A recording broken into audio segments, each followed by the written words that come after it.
Hello, listeners. I know if you're listening to this podcast, you're likely going through a divorce or thinking about it. And if so, you are not alone. Over 1 million people get divorced in the United States every year.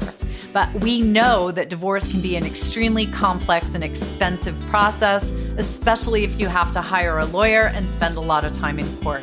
And that's where Hello Divorce comes in. Hello Divorce is an online divorce platform that makes it easy and affordable to get a divorce yourself. With Hello Divorce, you can complete the entire divorce process online, in your own home, and at your own pace. They offer a variety of features to help you get through your divorce, including easy-to-use online forms and guides, a step-by-step walkthrough of the divorce process, and access to experienced divorce professionals for help and support. So if you're thinking about getting a divorce, I encourage you to check out Hello Divorce. The founder, Erin Levine, is a friend of mine, and I honestly admire what she has created with Hello Divorce so much. This platform is the change we need in the divorce industry. You can hear Erin explain more in her episode on the podcast entitled The FYI on DIY Divorce. I'll be sure to link to it in the show notes for you. So you can get more information, resources, and support at hellodivorce.com/beyond. And if you use the code BEYOND, you'll get $100 off your service. So go to hellodivorce.com/beyond. Coming up on today's episode of the Divorce and Beyond podcast. Nobody wants to be the one to break up with somebody who you're going to shatter them, right? Like nobody wants to be that. And you deserve to be happy.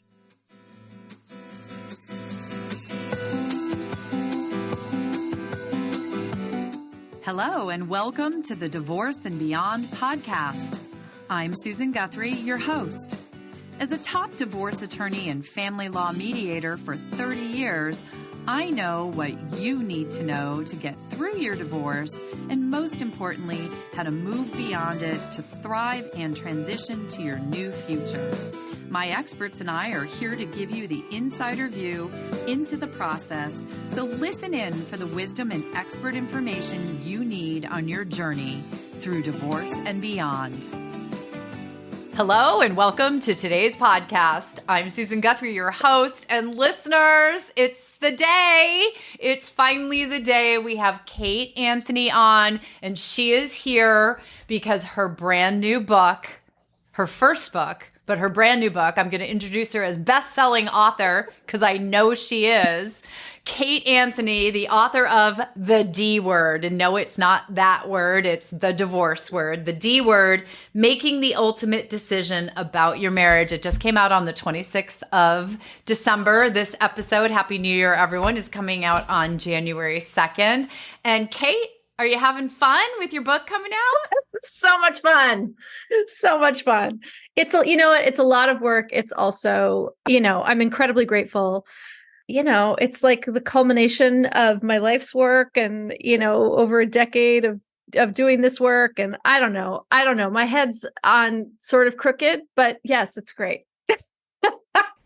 Well, I have been with you through the journey. You have to write this book. I was lucky enough to be able to help a little bit on some of the legal aspects, and I've read the book. I have a copy of it here. You all can't see it, but it is a must read. If you have friends, family, know anyone, or if you are a person who is in that space, and we know people are in that space for up to 4 or 5 years at a time of should I stay, should I go? This is Kate in writing. This is all of, how much I value her and love her, and she's just the queen of communication. Everything that she's ever talked about on her show, my show, it's in here and distilled down and done so well, Kate. So I really I know how hard this was. It's a lot of work to birth a book, baby. It is. It is. Congratulations. Thank you. I'm so happy and proud for you. Thank you, honey. I value your friendship, obviously your collaboration as a work colleague, but more than anything, I love our friendship. So, but your support means everything. Absolutely everything. Well, it's not hard to support you because you truly are a star in what we do. And there's a reason why your podcast is the top divorce podcast in the world. And just this book, honestly, folks, I've already told Kate, this is just, should I stay or should I go? There's going to be a whole series. I can already see it. So get ready for more Kate as she's sitting here going, I'm never writing another book. But I usually, when I interview authors, obviously I've read this book many times. I've gotten down and dirty with the content. Usually when I interview an author, I'll pick a chapter and sort of hone in on a few tidbits in that, because the idea, is we can never talk about in a podcast episode in 30 minutes, all of the wisdom and insights that you've managed to distill down into almost 300 pages. But what I thought I would do is there are actually some really pointed questions on the back cover of the book, right? So people, they're walking through the airport, they're standing in Barnes & Noble, or much more likely they're scrolling through Amazon, and they're like, should I get this book or not? And so these were some questions that I'm assuming your editor or somebody said, these are the questions that are in people's minds that are answered in this book that they want to know the answers to. So what I thought I would do, I just sprung this on Kate, folks. I want to ask you these questions. Okay. And just get sort of that high level idea, because again, we can't talk about it all in 30 minutes. But these are the questions that I know and people are struggling with if they're wondering if they should stay or if they should go. For sure. Yeah. And they are the issues and they are the questions that you're helping them with in the book. So let's dive in. Let's go with the first one, which I'll be really transparent. I remember this one going through my head so many times as I went through the back and forth of should I stay or should I go? Can my marriage be saved? Yes. How do I know it's done? Yes. It is the question, right? I came up with this metaphor recently, and I think it's really relatable. It's like you're in the dark and you know that there's a light switch on the wall that's going to be the one that's going to illuminate the whole room. And so you feel for the wall and you find the light switch and you turn it on, but that's not the one. And then you feel around and you realize, oh, there's another one. And you try that one and that's not the one. And then you feel around and there are like 1,000 light switches on this room. And you're sure that one of them will do it, but you don't know which one, right?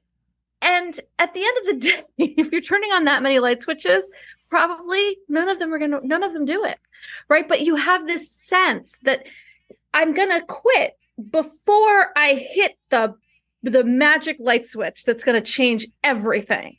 It's such a fallacy and it's so difficult, right? It's so hard. Like if you're asking this question, if you are struggling that hard, then I'm not saying that your marriage is unsalvageable, but if you're the only person who's trying to make it work, who's willing to invest any work in changing any of the dynamics, you can't be the only one, right? I don't want to say you're shit out of luck or but the likelihood is that it's not going to work out. If you are dealing with somebody with addiction issues, mental health issues, who is not willing, right? The questions that need to be asked on this are, do they know they have a problem? Are they willing to seek help for that problem? And are they actively seeking help for the problem? If the answer up to any of those is no, then you also have a very low likelihood of making this relationship work. You could, but you're going to have to check out of it in a way that you're going to have to redefine what it means to be in a relationship with this person. And that's going to be emotionally distancing yourself a lot. The book is the answer really to this question. I've been saying to people that by the end of this book, you will have all of the information that you need to be able to answer this question. Should I stay or should I go? Including, is this relationship salvageable? By the end of the book, you'll have everything you need to know to be able to answer those questions. You may not be ready to answer those questions, and that's okay. But you will have all the tools and you'll have all the information. And when you're ready, you'll be able to turn back to it and go, oh, all right, yeah, okay, I got it now. But to me, those are the most important things. Like if there's any form of abuse or anything like that, that is not a reason to go to couples therapy. I want you to protect yourself. Couples therapy is contraindicated for abuse because abuse is not a relationship or communication problem. It is an abuser's problem, and nothing you do is going to change that. So, can it be saved? Maybe. But you need to there's a lot of uncovering to be done. Right. And that's what the book does so beautifully, as you just said, right? The book has the questions and the conversations in it. That's what I love about the book. It's like talking to Kate, because you speak from your voice shines out of this book. This wasn't written. You'll know, folks, that it was not written by a ghostwriter. Oh God, no. It was written by Kate. No. It was 100% because it's so clearly me. your voice. Oh yeah. No, it comes through in every page and every word. Can my marriage be saved? I know people are struggling with that, and that's probably why they will pick up the book. So no, I think it's a really important thing for people to know that you'll have the information, but critical that you may not be ready to process it. It took me a couple of years. It takes some people longer. It takes some people shorter. But another question that we hear people asking themselves all the time, and this is because I think people think the end of a marriage is when someone does something really horrible. Like they're just, and you've mentioned abuse or there's adultery or there's something that's happened. But more often than people I think really understand or realize, it's just that people are very unhappy. And I think the question is, my life's not so bad. Why am I so unhappy? Right. He's fine. He's fine. Yeah. What? He's not that bad. He's a nice guy. There are two ways to answer this. There are two answers to this, because very often people say he's a really nice guy. He's just blah, blah, blah, blah, blah, blah, blah. He's a great dad. He just has rage issues, right? And so I'll sort of get underneath these things. Well, okay, well, what do you mean by he's a great guy, right? Like, tell me more. And very often when they tell me more, I'm like, is the bar that low? Really, is the bar that low? Because very often he doesn't sound like such a great guy to me, right? But we have normalized all sorts of crazy things in our marriages. And so there's that answer. The other answer is, if you, and the first part of the book really goes into this in depth and detail. If you do, is it you? Are there other stressors in your life? Are you antsy? Is this a really healthy relationship, but you don't actually know what a healthy relationship is supposed to look and feel like, and healthy relationships bore you to tears, right? There's all these things that are possible. And so I want you to do the work on yourself in individual therapy and by following the exercises that are laid out in the first part of the book, so that you can really uncover whether or not it's just you being antsy and he is a great guy and there's nothing wrong. Or if he really is just a great guy, but he's not your great guy. That's awful, right? Nobody wants to be the one to break up with somebody who you're going to shatter them, right? Nobody wants to be that. And you deserve to be happy. This is your life. And if this relationship isn't for you, that's okay. It's tragic. It's heartbreaking. It's, demoralizing and all of the things. And it's not okay. It feels awful, but it's also okay. You get to choose. You get to live your life for yourself. Your one wild and beautiful life. You only get the You one. only get the one. And, this is it. And people say, but what about my kids? Because my children are they're, I'm going to disrupt my children's entire, I'm going to disrupt this whole thing. I'm going to destroy my family because I'm not happy. Well, yeah, because the relationship blueprint that you're handing to your kids matters. And when your kids watch you be unfulfilled and miserable, they're gonna learn that their own personal happiness isn't enough, isn't worthwhile, is it right? And while you're thinking about them and sort of putting their needs and everything ahead of your own in this moment, you're actually doing the opposite in the long run. Because this is what you're training them to stay. You're training them to stay in a relationship that doesn't serve them in their futures. And that's just really, it's devastating to think about. Oh, it is. I mean, well, and one thing that you just said, right? You deserve to be happy. And he's not, it is heartbreaking, right? So, sometimes you're just married to the wrong person. That's right. He's a great guy, but he's not your guy. You know who else deserves to be happy? He does, right?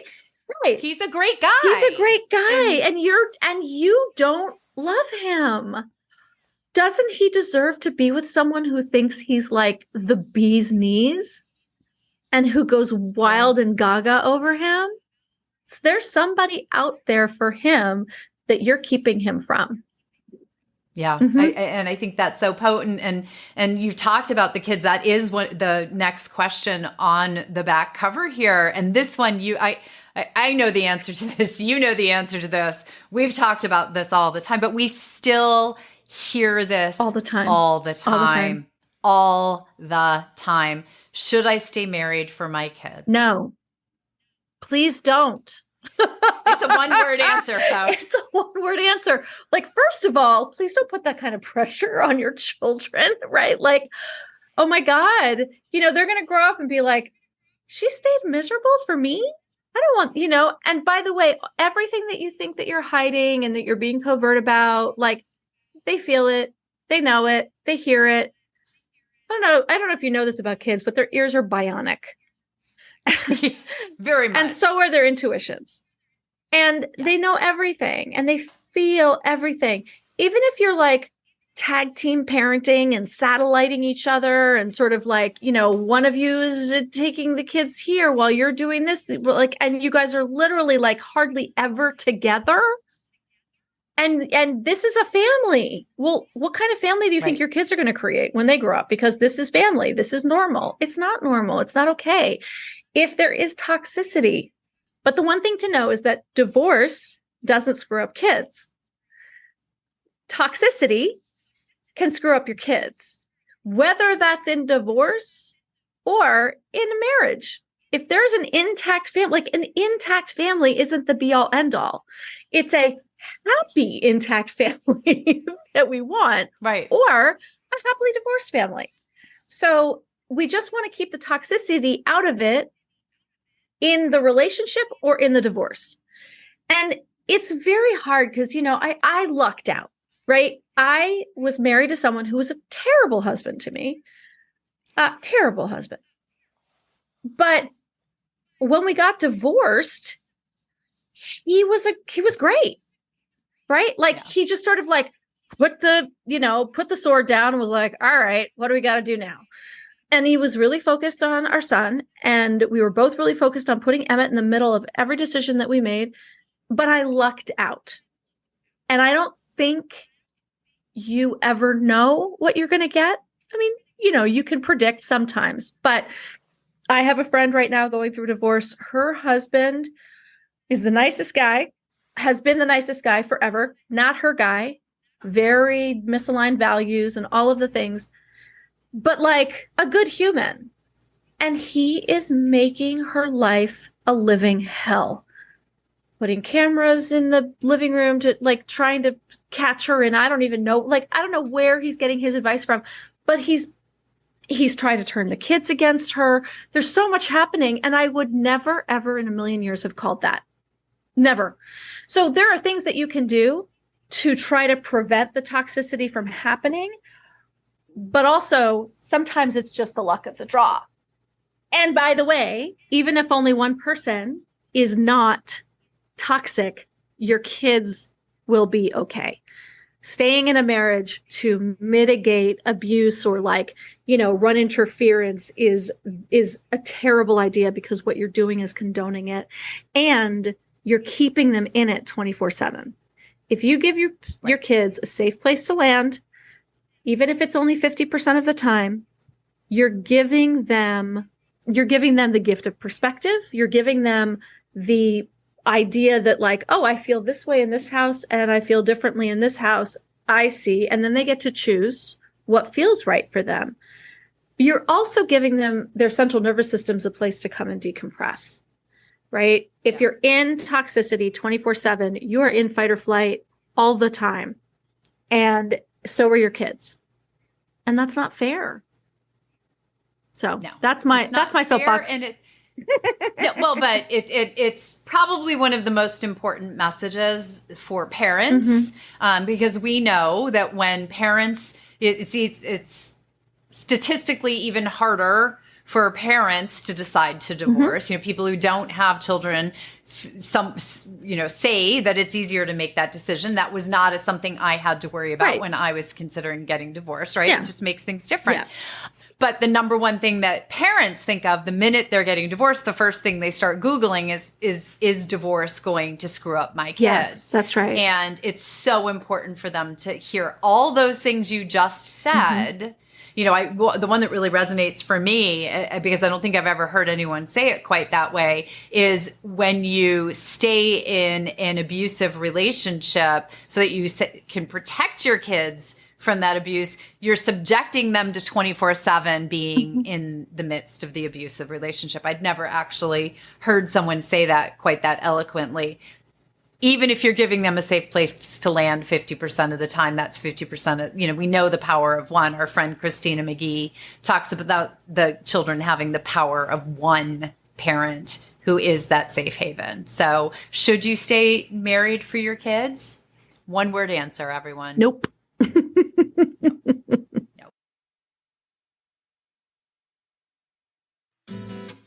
Hello, amazing listeners. As we're navigating the complexities of divorce and beyond together, I've noticed how many of you are not just seeking personal growth, but are also passionate entrepreneurs and business-minded individuals. And that's why I want to introduce you to my other podcast, the Make Money Mediating Podcast.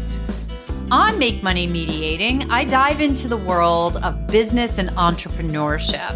It's a space where I share insights and strategies on how you can thrive in your professional life, especially if you're interested in the field of mediation or law, but really if you are a business person seeking success in any field. Each episode is packed with tips, stories, and bits of wisdom to help you grow your business and make an impact. So if you're someone who loves divorce and beyond, and you're looking to expand your business acumen or explore the world of mediation, the Make Money Mediating Podcast is your next must listen. Join me there after this episode, and let's continue our journey of growth and success together. Stay tuned for more from Kate Anthony as she answers those questions that people ask when they are deciding whether they should stay or go. Insights from her brand new book, The D Word, Making the Ultimate Decision About Your Marriage. You have clear communication with boundaries and trust and consent.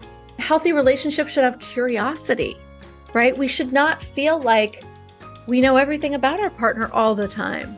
If you are enjoying this episode, be sure to check out the special 2-part episode featuring celebrity divorce attorney Christopher Melcher, who shares insider tips from his experiences with high-profile divorces to help you in your journey. We have a system where you put on your case according to what you say happened, and I put on my case according to what I say happened, and the judge determines what the facts are. Whether they're true or not doesn't matter in, absolute sense. It matters what the judge believed is true. And now we return to today's show. I love this question because I would really like to know if you know this one. So, Kate, what does a healthy relationship even look like? Oh, I'm so glad you asked, Susan. So the thing that I actually have a healthy relationship checklist in the book. And the thing that I want people to think about is not just what it, because so often we're looking at the other person and we're trying to decide, like, if is what they're doing good? Is it bad? Is it, whatever. What I want you to do is I want you to think about how you feel. How do you feel in this relationship? Do you feel emotionally safe in your relationship? Do you feel safe to express yourself completely and fully? I sure didn't in my marriage. I'll tell you what, absolutely not. Do you feel safe to express your feelings? Do you feel safe to express your concerns about the relationship? Like, as soon as you bring something up, does your partner go, oh my God, okay, we need to talk about that. We need to work on that, because if one person in the relationship is unhappy, the relationship is unhappy, right? Does your partner agree with that statement? Or do they say, well, that's your problem, I'm fine? Do you feel free to go out with your friends whenever you want without repercussions? Do you feel that you have privacy and space? Do you feel that your partner encourages you, right? Like, it's really like, how do you feel in this relationship? I have a healthy relationship checklist in the book. So it does go down the list of what a healthy relationship should look and feel like. But really, you should feel in a healthy relationship, you have autonomy. You have freedom. You feel respected. There's interdependence. There's reciprocity. There's respect for your privacy. There's respect for your autonomy going out. Like, right? You have clear communication with boundaries and trust and consent. Healthy relationships should have curiosity, right? We should not feel like we know everything about our partner all the time. So, yes, I can answer that question, Susan. I hope Yes, I've done that well. That. I, as a matter of fact, I'm sitting over here and I'm going, oh, check. So I'm feeling pretty good about my relationship. David should be feeling pretty happy right now. Well, I could have told you that. We love David. We do love David. But I do think that is a really important factor for so many people, because it goes back to that question that we asked earlier, why am I so unhappy? Or I just want to be happy. We hear people say that all the time, and they're expecting a relationship to make them happy. Right. That's right. That's, the two are tied together. A healthy relationship isn't necessarily going to make you happy, but it's not going to make you unhappy. Does that make sense? 100%. And that's sort of the interdependence piece, right? Is that right. There should be interdependence, which means that you are two fully formed, healthy humans who have chosen a life together. And you kind of cycle in and out of that life, right? Like, I think about, let's take you and David, for example, if I may, right? Yes. You each have fully thriving, busy careers. But when he has work events and work trips in phenomenal places like the Caymans or Los Angeles, you go with him, right? You go with him because why not? But you're partners, right? You show up to the dinners and whatever you have to do because you're his partner, but you have not given up your career and your life in order to do so, nor would he ever ask you to. Right? No. And it becomes a conversation. I'm guessing, hey, I've got this thing on this date. Would that work for you? As opposed to, I've got this thing on this date. You better be there. This is the interdependence piece, right? You are fully formed as a human. You are each fully formed humans who choose to come together. That's very different from, by the way, independence. Interdependence is different from independence, right?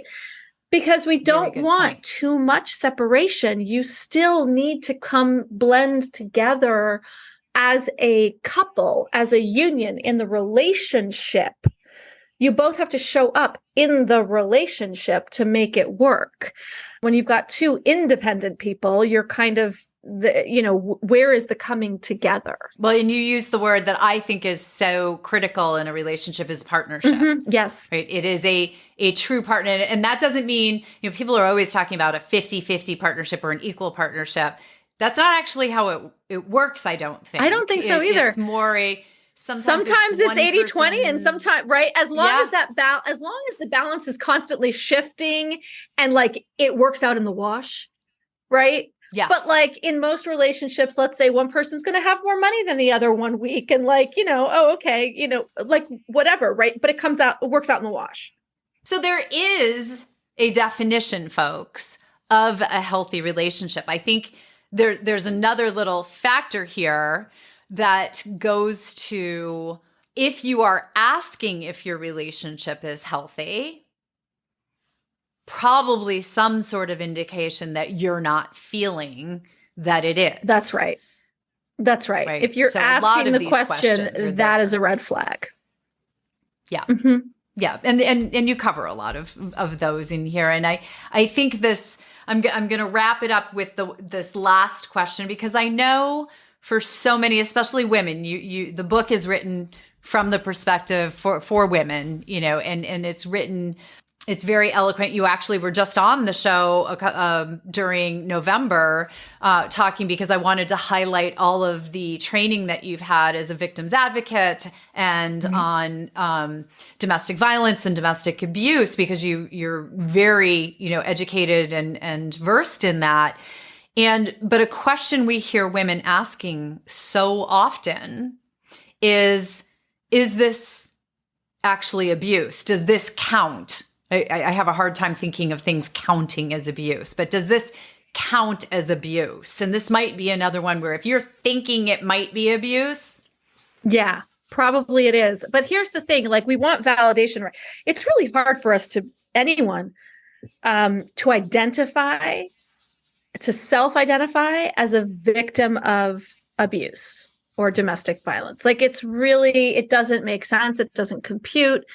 We think that victims look a certain way, act a certain way, come from a certain socioeconomic class, like all of the things, right?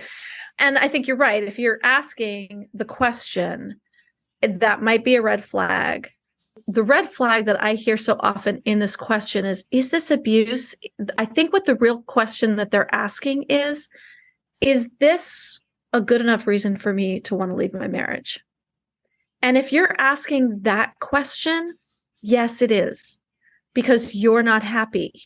There's something really off here. And if it does rise to the level of abuse, I think sometimes women want to know if it's abuse because they want to then go back to their partner and be like, by the way, what you're doing, it's abuse. And if you love me, surely you don't want to abuse me. So like, I did that, right? I was like, wait, but look, here's the definition, and that's what you're doing. So like, obviously you don't want to do that, right? So like, you'll stop, right? Trust me. That is a road to nowhere.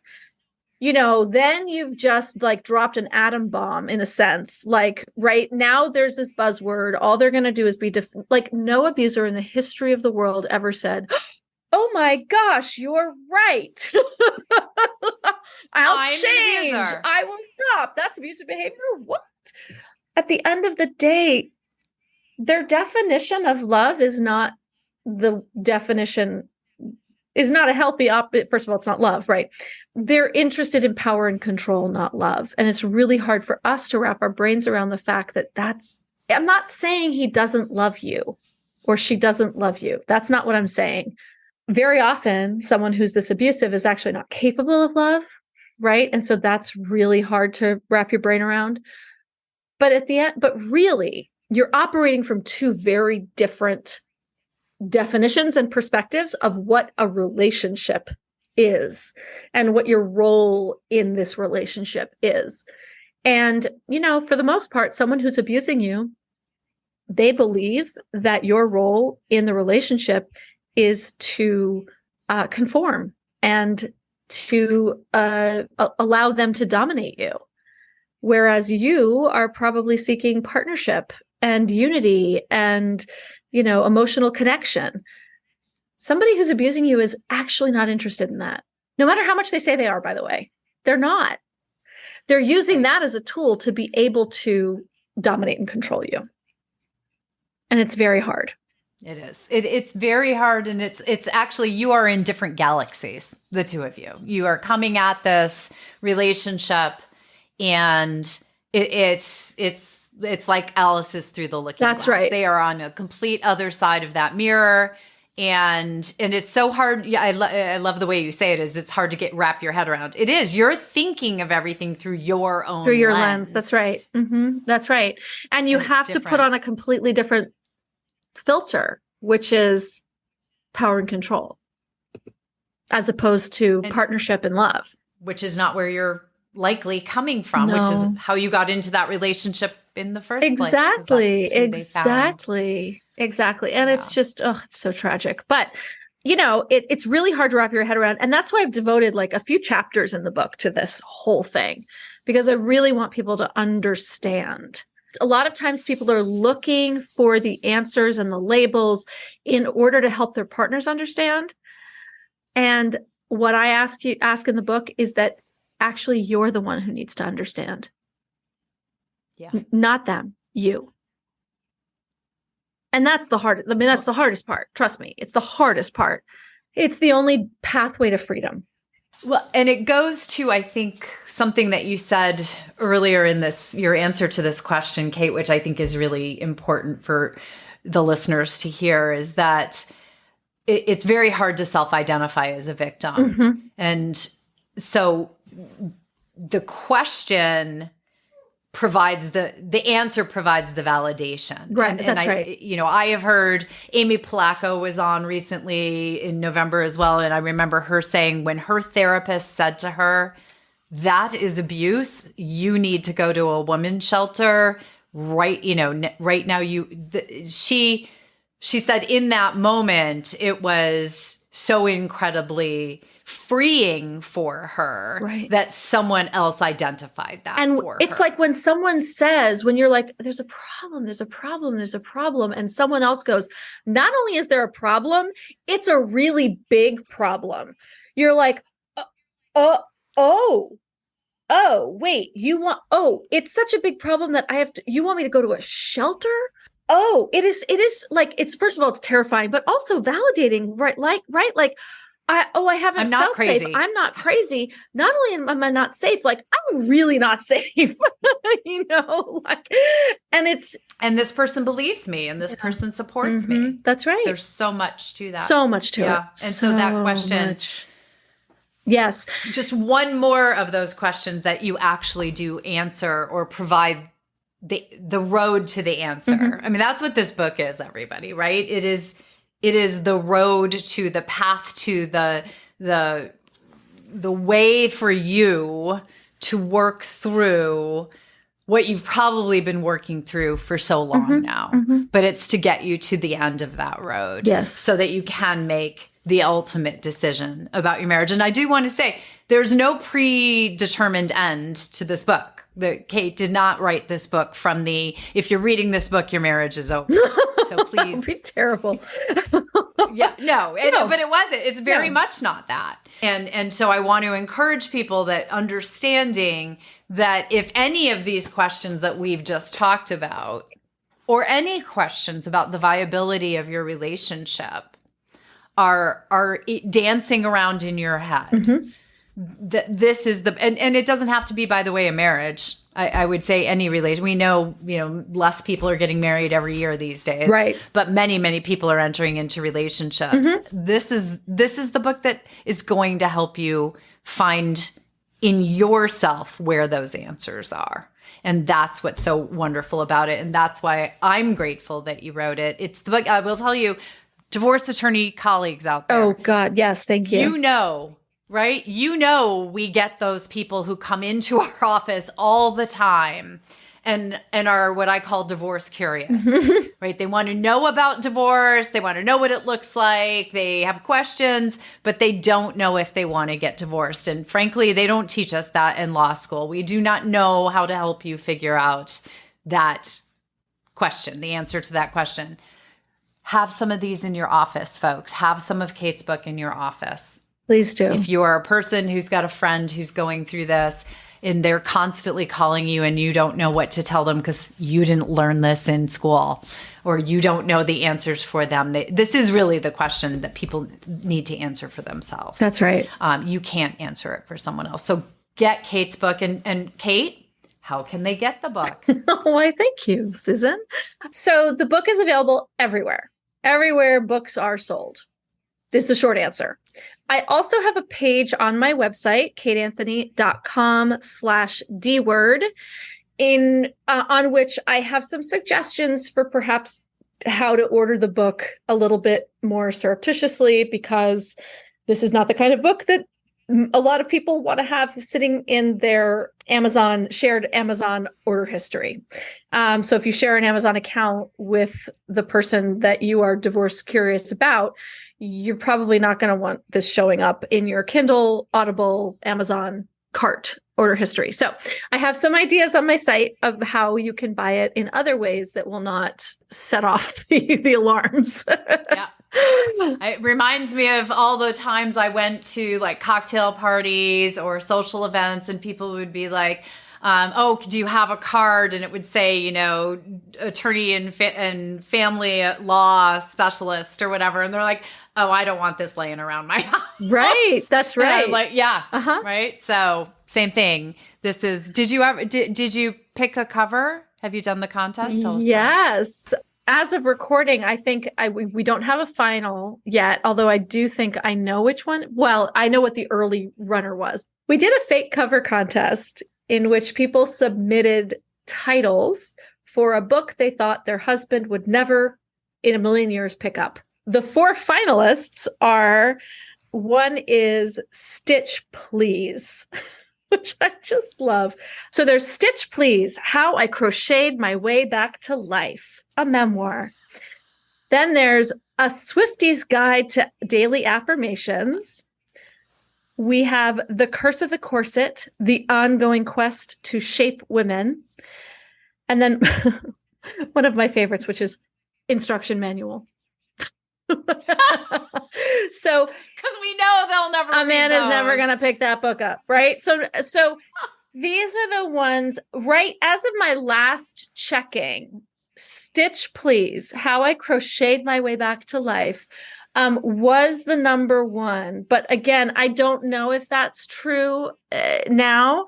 But by the time this airs, we will have chosen the winner, and it will actually be available.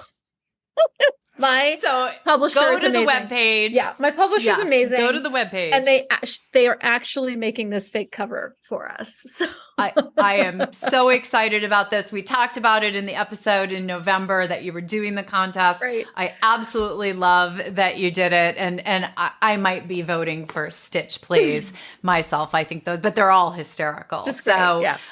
Trust me. See, Kate has thought of everything. I've tried. So she has really, this is a comprehensive book right down to the fake cover, folks. So please go get a copy. My colleagues out there, please have some extras in your office. This is the book that is going to make you feel like you actually can help those people who come in and are divorce curious. And Kate, thank you for sharing with my listeners yet again. Your episodes are all in my top 10 as always, because they love you. I love you. And I love the book. I'm so delighted that you've had your first book baby. And I can't wait for more. Thank you, Susan. I love and adore you. You are the best and just such an incredible, supportive friend and colleague. And I just couldn't ask for more. And I adore you. Thank you. Always here for you and for all that you do for our mutual, audience and listeners, because this is truly, we're laughing at times through this episode. Kate and I are such good friends. We can't help ourselves, but we know this is a very serious topic for people. And there's no one that is going to help you more than Kate can help you with this question. So go and get the book, everyone, The D Word. Thanks, Kate.